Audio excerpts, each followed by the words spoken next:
கிறிஸ்துவில் பிரியமானவர்களே, இயேசு கிறிஸ்துவின் நாமத்தில் வாழ்த்துகிறேன்.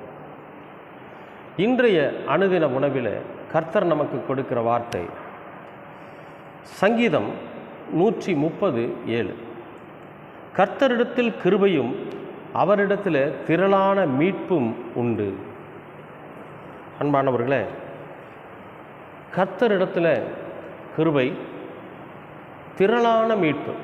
அதாவது திரளான மீட்பு அப்படின்னா எண்ணிலடங்காதது, அளவுக்கு அதிகமானது, அதை அளவிட முடியாதது அப்படிங்கிற ஒரு மீட்பு. நம்ம எல்லாம் அவர் அளவுக்கு அதிகமாக நேசிக்கிறதுனால எவ்வளோ பிரச்சனைகள் நாம் பண்ணினாலும் அதிலிருந்து நம்மை மீட்டெடுக்க அவர் வல்லவராக இருக்கிறார். திரளான மீட்பு என்று வேதம் சொல்லுது. சரி அன்பானவர்களே, இப்போ நம்முடைய வாழ்க்கையில் நம்ம நிறையா விஷயத்தில் சிக்கி தவிக்கிறோம். ஒன்று போனால் ஒன்றுன்னு மாற்றி நாம் என்ன பண்ணிடுறோம், ஏதாவது ஒரு விஷயத்தில் சிக்கிக்கிறோம். அதிலிருந்து நம்ம மீண்டு வர முடியாமல் தவிக்கிறோம் இல்லைங்களா? சாதாரணமான விஷயமாக தான் இருக்கும். அதிலிருந்து நம்ம மீண்டு வர முடியாமல் நம்ம தவிக்கிறோம். பார்த்தீங்களா? இந்த தவிப்பை கர்த்தர் அறிந்திருக்கிறார். அந்த தவிப்பிலிருந்து, அந்த பிரச்சனையிலிருந்து நம்மை மீட்டெடுக்க அவர் வல்லவராக இருக்கிறார். ஏன்னா அவரிடத்துல திரளான மீட்பு உண்டு.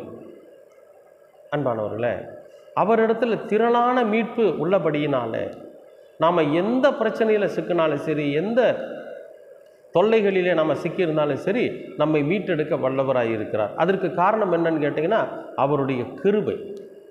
ஐயோ, என்னுடைய மகன், ஒரு தகப்பன் எப்படி தன்னுடைய மகன் கடன் பட்டுட்டாவோ, தன்னுடைய மகன் ஏதாவது பிரச்சனையில் சிக்கிட்டாவோ எவ்வளவு வேதனைப்படுவாங்க தெரியுமா? எனக்கு அந்த அனுபவம் உண்டு. நான் ஒரு முறை என்னுடைய மகளுக்காக, என்னுடைய மகனுக்காக அழுது புலம்பி ஜெபிப்பேன். ஆண்டவரே, இப்படி என்னுடைய மகனுக்கு பிரச்சனை, என்னுடைய மகளுக்கு பிரச்சனை, எப்படியாவது இவங்க பிரச்சனையிலேருந்து இவங்க தப்பிச்சு வரணும் அப்படின்னு சொல்லி எவ்வளவோ ஆண்டவரோட சமூகத்தில் நான் அழுது புலம்பி ஜெபிப்பேன். என் மகளுக்கு திருமணம் பண்ணி வச்சேன். திருமணம் பண்ணின இடத்துல, அதாவது என்னுடைய மருமகனோட வீட்டில் இருக்க அவங்க உற்றார் உறவினர்கள் எல்லாம் என்ன பண்ணுவாங்கன்னா, அந்த பையனுக்கு எல்லாத்தையும் சொல்லி கொடுத்து ரொம்ப பிரச்சனை பண்ணுவாங்க. நாங்கள் எங்கே தப்பான இடத்துல நம்முடைய பொண்ணை கட்டி கொடுத்துட்டோமோ அப்படிங்கிற அந்த வேதனை, அந்த பிரச்சனை எங்கள் மனசை போட்டு, என்னையும் என் மனைவியும் போட்டு வாட்டி வதைச்சிது. நான் ஆண்டவரோட சமூகத்தில் தான் வச்சேன். ஆண்டவரே, நீங்கள் உங்களோட சமூகத்தில் வச்சு, உங்களுடைய பாதத்தில் வச்சு, உங்களிடத்தில் அனுமதி கேட்டு தான் இந்த காரியத்தை நாங்கள் பண்ணணும். ஆனால் இப்போ கொஞ்சம் கஷ்டமாக இருக்கிற மாதிரி எனக்கு தெரியுதே அப்படின்னு சொல்லி சொன்னப்போ ஆண்டவர் சொன்னார், அதெல்லாம் ஒன்றும் இல்லை, அமைதியாக இரு, நீ எந்த பிரச்சனைக்கும் போகாத, அது தானாக விலகி போயிருன்னு சொன்னார். அதுக்கு பிறகு அது தானாகவே விலகி போனது.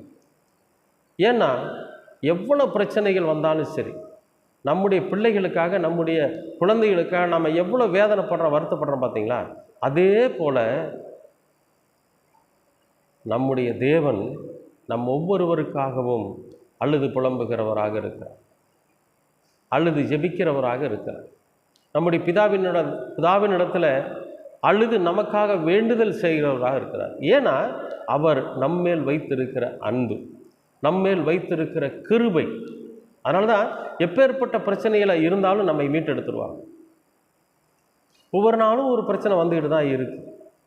அதாவது ஒரு வண்டியில் போனால் கூட எங்கேயாவது ஒரு பக்கம் போய் மாட்டிக்கிறோம். லைசன்ஸ் இல்லை, இன்சூரன்ஸ் இல்லை, ஏதாவது ஹெல்மெட் போடலை, அதாவது ஏதோ ஒரு ஃபோன் வந்துடுது திடீர்னு, அந்த ஃபோன் எடுத்து பேசிகிட்டு இருக்கிறோம், அங்கே போலீஸ்காரர் நிற்பார். இதெல்லாம் தவறான காரியங்களை தான் நம்ம செய்கிறோம். தவறு. அரசாங்கம் அதையெல்லாம் தப்புன்னு சொல்லியிருக்குது. ஆனால் நாம் என்ன பண்ணிடுவோம், அவசரத்தில் அதை செஞ்சு மாட்டிக்குவோம். என்னடா பண்ணுறது யோசிப்போம்.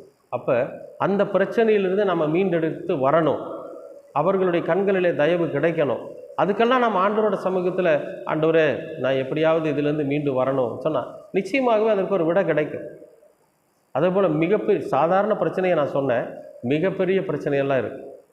வியாபாரத்தில் பிரச்சனை, ஊழியத்தில் பிரச்சனை, வேலையில் பிரச்சனை, எந்த பிரச்சனை வந்தாலும் சரி, எல்லா பிரச்சனைகளிலுமிருந்து நம்மை மீட்டெடுக்க, நம்மை விடுவிக்க அவர் வல்லவராக இருக்கிறார். அன்பானவர்களே, நமக்கு நாமே ஏற்படுத்தி கொள்ளக்கூடிய பிரச்சனையாக இருந்தாலும் சரி, மற்றவர்களால் நமக்கு வருகிற பிரச்சனையாக இருந்தாலும் சரி, எதுவாக இருந்தாலும் சரி, எல்லாவற்றிலும் இருந்து நம்மை மீட்டெடுக்க அவர் வல்லவராக இருக்கிறார். அதுக்கு நம்ம செய்ய வேண்டிய காரியம்னு ஒன்று இருக்கு இல்லையா? எல்லாத்தையும் மீட்டெடுக்க வல்லவர் தான். அதுக்கு நாம் என்ன செய்யணும் அப்படின்னா, அவரை பின்பற்றுகிறவர்களாக இருக்கணும், அவருக்கு பயந்து நடக்கிறவர்களாக இருக்கணும். இந்த உலகத்தில் நாம் இந்த உலக காரியங்களுக்குள்ளே நாம் நம்மை அர்ப்பணித்து தான் வாழ்ந்தாக முடியும். அதில் கொஞ்சம் நேர்மையாக, அதில் கொஞ்சம் உண்மையாக, அதில் கொஞ்சம் கடவுளுக்கு பயந்தவர்களாக, அதில் நம்முடைய ஆண்டவராகிய இயேசு கிறிஸ்து நமக்கு கற்றுக் கொடுத்திருக்கிற அந்த போதனைகளின்படி நடக்கிறவர்களாக நாம் இருக்கிறப்போ நிச்சயமாகவே எல்லா பிரச்சனைகளிலுமிருந்து நம்மை அவர் மீட்டெடுப்பார். கொஞ்சம் நீங்கள் கொஞ்சத்தில் உண்மையாக இருங்க, அநேகத்திற்கு நீங்கள் அதிபதியாக்கப்படுவீர்கள்னு சொல்லி வேதத்தில் இருக்குது. கொஞ்சம் உண்மையாக இருக்கலாம், கொஞ்சம் நேர்மையாக இருக்கலாம், கொஞ்சம் உண்மை பேசலாம். அப்போ இதையெல்லாம் நம்முடைய வாழ்க்கையிலே தொடர்ந்து நாம் கடைபிடிக்கிற போது நிச்சயமாகவே கர்த்தர் நம்மை எந்த பிரச்சனை வந்தாலும் அவர் நம்மை மீட்டெடுக்க வல்லவராக இருக்கிறார். அதற்கு காரணம் அவருடைய கிருபை, அவர் நம்மீது வைத்திருக்கிற அன்பு, அவர் நம்மீது வைத்திருக்கிற பாசம். அன்பானவர்களே, இன்றைக்கும் எந்த பிரச்சனையில் நீங்கள் இருந்தாலும் சரி, கர்த்தர் உங்களை மீட்டெடுக்க போகிறார். நீங்கள் ஆண்டவரோட சமூகத்தில் கேளுங்க, ஆண்டவரே எனக்கு எப்படியாவது இந்த பிரச்சனையிலிருந்து விடுதலை கொடுங்கன்னு கேளுங்க, இதிலிருந்து என்னை மீட்டெடுங்கன்னு கேளுங்க. அவருடைய கிருபையின் நிமித்தம் நம்மை மீட்டெடுக்க வல்லவராக இருக்கிறார், உங்களையும் மீட்டெடுக்க வல்லவராக இருக்கிறார். நிச்சயமாகவே இன்றைக்கு அந்த காரியம் நிறைவேறும். கர்த்தர் உங்களையும் என்னையும் எப்பேற்பட்ட பிரச்சனை இருந்தாலும் மீட்டெடுக்க போகிறார், அது நிச்சயம். அன்பின் பரலோக பிதாவே, அருமையான நல்ல இந்த அனுதின உணவிற்காக உமக்கு நன்றி. இந்த நாளை நீர் ஆசீர்வதித்து கொடுத்ததற்காகவும் நன்றி. கர்த்தாவே, உம்முடைய கிருபை பெரிதாண்டவரே. எப்பேற்பட்ட பிரச்சனையில் நாங்கள் இருந்தாலும் நீங்கள் எங்களை மீட்டெடுக்க, எங்களை விடுதலையாக்க நீர் வல்லவராக இருக்கிறீர். இன்றைக்கும் அநேக பிரச்சனைகளிலே, அநேக சிக்கல்களிலே சிக்கி தவித்து கொண்டிருக்கிற மக்களுக்காக ஜெபிக்கிற ஆண்டவரே, நிச்சயமாகவே கர்த்தர் அவர்களை மீட்டெடுக்க வல்லவராக இருக்கிறீர். ஆண்டவரே, அவர்கள் உம்முடைய சமூகத்திற்கு வருகிற போது, அவர்கள் உம்மிடத்தில் கேட்கிற போது நீர் எப்பேற்பட்ட பிரச்சனையாக இருந்தாலும் அவர்களை விடுவிக்க நீர் வல்லவராக இருக்கிறீர். ஆண்டவரே, அப்படியாக அவதிப்படுகிற பிள்ளைகளுக்கு, அவதிப்படுகிற உம்முடைய மக்களுக்கு நீர் விடுதலையை தர வேண்டுமாய் ஜெபிக்கிறோம். சிக்கலிலே சிக்கி இருக்கிறவர்கள், பிரச்சனையில் சிக்கி இருக்கிறவர்களுக்கு இன்றைக்கு நீர் விடுதலையை தர வேண்டுமாய் ஜெபிக்கிற ஆண்டவரே. உம்முடைய கிருபை இறங்கட்டும், உம்முடைய தயவு இறங்கட்டும், உம்முடைய அன்பு இருக்கட்டும், உம்முடைய விடுதலை அங்கே கிரியை செய்யட்டும். ஆண்டவரே, நீர் அப்படி செய்கிறதற்காக நன்றி, நன்றி.